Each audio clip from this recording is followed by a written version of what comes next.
तो आरएसएस का पूरा इतिहास उठाकर देख लीजिए, एक भी आदमी आज़ादी के लड़ाई में आरएसएस का नहीं रहा है। और आज हमारे देश के महानायकों को हड़पने के एक तरफ कोशिश हो रही है और हड़प करके और उनकी जो असली विचारधारा है जिसको लेकर के वो जीवन प्रयत्न संघर्ष करते रहे उसको हत्या कर देना चाहती है, उस विचार को मार देना चाहती है। अभी जो बाउंड्री खड़ा कर दिया गया है, सब लोग जानता है कि लोगों को आने जाने से, मोटरसाइकिल आने जाने से इस पुल पर कोई असर पड़ने वाला नहीं है, लेकिन प्रशासन और सरकार की जो मानसिकता है उजागर हो रहा है कि यहाँ आने जाने के रास्ते पर भी वाल खड़ा कर दिए गए हैं और बनवाया भी नहीं जा रहा है।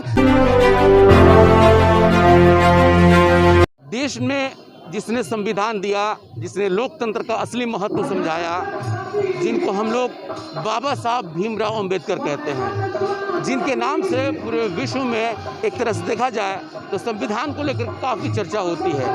और वैसे भी ये ऐसे शख्स थे जिनकी सोच हमेशा समानता की रही है और यही वजह है कि कोई इनको अवतार कहता है तो कोई इनको लोकतंत्र का सबसे बड़ा प्रहरी कहता है।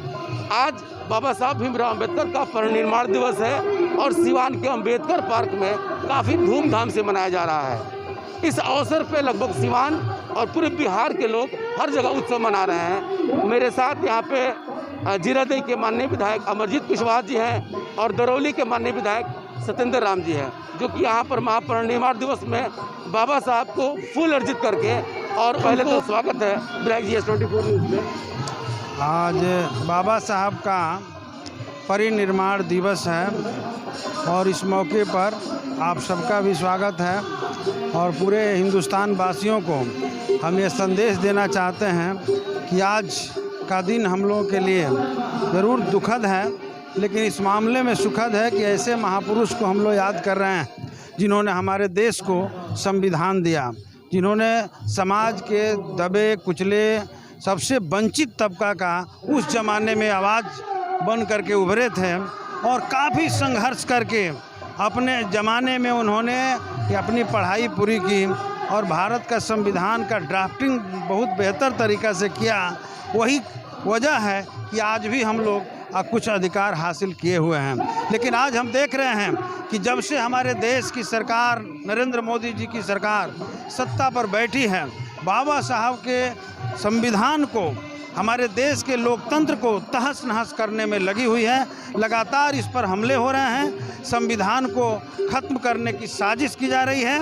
मैं आज पूरे देशवासियों को यहाँ से संदेश देना चाहता हूँ कि पूरे हिंदुस्तान के लोकतंत्र पसंद लोगों, वंचितों, दबे कुचले लोगों एकजुट होकर के ऐसे ताकतों को इस देश के धरती से उखाड़ करके फेंकें और बाबा साहब के संविधान और लोकतंत्र की रक्षा करने का संकल्प लें। आज यह संकल्प लेने का दिवस है। आज तो परिनिर्वाण दिवस वो लोग भी मना रहे हैं जो लोग बाबा साहब को नहीं मानते थे। इसको कैसे नजर देखते हैं? अभी तो हम देख रहे हैं, एक तो आरएसएस का पूरा इतिहास उठाकर देख लीजिए, एक भी आदमी आज़ादी के लड़ाई में आरएसएस का नहीं रहा है। भाजपा का रहा ही नहीं, भाजपा तो उस ज़माने में थी ही नहीं। और आज हमारे देश के महानायकों को हड़पने के एक तरफ कोशिश हो रही है और हड़प करके और उनकी जो असली विचारधारा है जिसको लेकर के वो जीवन प्रयत्न संघर्ष करते रहे उसको हत्या कर देना चाहती है, उस विचार को मार देना चाहती है। तो हम लोगों को सचेत करना चाहते हैं कि ऐसे लोग अगर बाबा साहब को याद कर रहे हैं, भगत सिंह को याद कर रहे हैं, हमारे देश के तमाम आज़ादी के महानायकों को याद कर रहे हैं, तो ऐसे लोगों से सावधान रहें। वो उनको स्थापित कम करना चाहते हैं, उनके विचारों को मारना चाहते हैं। आपने भी 2 दिन पहले सदन में आवाज़ उठाया था दहा नदी पुल को लेकर के, लेकिन जिस दिन 3 दिसंबर को जीरादेई में था, तो यहाँ के सांसद पति अजय सिंह कह रहे हैं कि यहाँ के विधायकों को सदन में आवाज़ उठानी चाहिए। मैं तो सांसद हूँ, तो इसमें कितनी सत्यता नजर है? क्या वो खबर नहीं देखते हैं क्या? देखिए, आज तो उस मुद्दे का विषय नहीं है। आज हम लोग सिवान जिस धरती पर अभी जिस ज़मीन पर खड़े हैं, सबसे दुर्भाग्य की बात है कि सिवान में बाबा साहब के नाम पर कोई पार्क नहीं है, कोई वैसा जगह नहीं है जहां लोग बैठ करके बाबा साहब के ज़िंदगी पर, जीवनी पर चर्चा कर सकें, इनके विचारों का अध्ययन कर सकें। हम तो सबसे पहले आज इस यहाँ से मांग करेंगे कि इस स्थल पर जहां आज बाबा साहब का ये कार्यक्रम आयोजित किया गया है, इसको सरकार अपने तरफ से बाउंड्री करा करके एक बेहतर पार्क के रूप में निर्माण करें, ताकि भविष्य में बाबा साहब को चाहने वाले लोग यहाँ आ करके, चूँकि ये कभी भी प्रशासन चाहे तो हटवाने की कोशिश कर सकता है, इस रूप में है, इसलिए इसे अस्थायी रूप दें। इस पार्क का बाबा साहब अम्बेडकर पार्क के रूप में नामकरण करें। जहाँ तक पुल की बात है तो उन लोगों को पता नहीं है, जनता के मुद्दों से उन लोगों को कुछ लेना देना नहीं है। वो चले गए हैं सत्ता में, बैठ कर के राज भोग रहे हैं, मलाई खा रहे हैं, खाने दीजिए जिसको ज़रूरत है जनता से। आपको पता है कि हम लोग यहाँ धरना पर बैठे, उससे पहले कई बार हमने डीएम को लिख करके दिया। अभी विधानसभा के शून्यकाल सत्र में इस आवाज़ को हमने उठाया है। ये कोई छिपी हुई बात नहीं है, ये नेट पर भी दिख रहा है, विधानसभा लाइव में दिख रहा है। और आगे भी हमारा जो मांग पूरा नहीं होता है तो निश्चित तौर पे पिछले दिनों स्पीकर जब यहाँ आए थे माननीय श्री विजय कुमार सिन्हा जी, तो उनके समक्ष अधिकारियों के मीटिंग में हमने डीएम के सामने भी रखा था। उन्होंने आश्वासन भी दिया कि डीएम साहब पूरे विधायकों को लेकर बैठें और वैकल्पिक पीपा पुल निर्माण के लिए योजना लें। तो देखते हैं आगे क्या होता है। वो तो कहते हैं कि पीपा पुल बनाने से लोग मतलब उसमें मर जाएंगे, लोग धंस जाएंगे, लोग हादसा हो जाएगा। ये क्या सच्चाई है? क्या ऐसा होता है? अभी जो करवा रहे हैं क्या इससे हादसा नहीं हो रही है?